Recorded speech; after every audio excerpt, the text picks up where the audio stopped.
నమస్కారం welcome to reflection news content నచ్చితే like share subscribe చేయండి ఇంకా బాగా నచ్చితే పే చేసుకుని మాత్రం అస్సలు మర్చిపోవద్దు మీరు పంపే రూపాయి అయినా కూడా నాకు అది చాలా చాలా చాలా ఇంపార్టెంట్ అండ్ చాలా పెద్దది తిరుమల లడ్డు వివాదంపై ప్రకాష్ రాజ్ పవన్ కళ్యాణ్ మధ్య యుద్ధం మరింత ముదిరింది మొదట దీనిపై స్పందించిన ప్రకాష్ రాజ్ ఎందుకు ఇంత రాద్ధాంతం చేస్తున్నారు అంటూ వివాదాన్ని చిన్నదిగా చేసి చూపే ప్రయత్నం చేశాడు దీనిపై స్పందించిన పవన్ కళ్యాణ్ విజయవాడలో ప్రాయశ్చిత దీక్ష చేసిన తర్వాత మీడియాతో మాట్లాడుతూ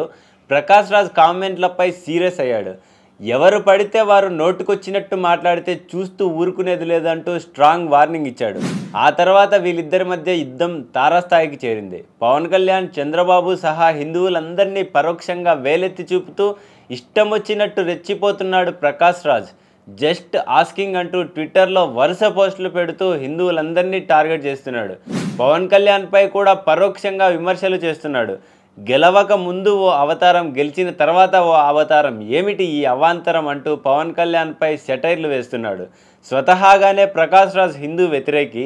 మోదీ గురించైనా బీజేపీ గురించైనా హిందుత్వ గురించైనా ఎప్పుడూ నెగిటివ్గానే మాట్లాడతాడు వినాయక మండపాలపై రాళ్ళేసినప్పుడు హనుమాన్ ర్యాలీలపై దాడులు చేసినప్పుడు మాట్లాడని ప్రకాష్ రాజ్ ఏదైనా చిన్న హిందుత్వం అనుకూల వివాదం తలెత్తిందంటే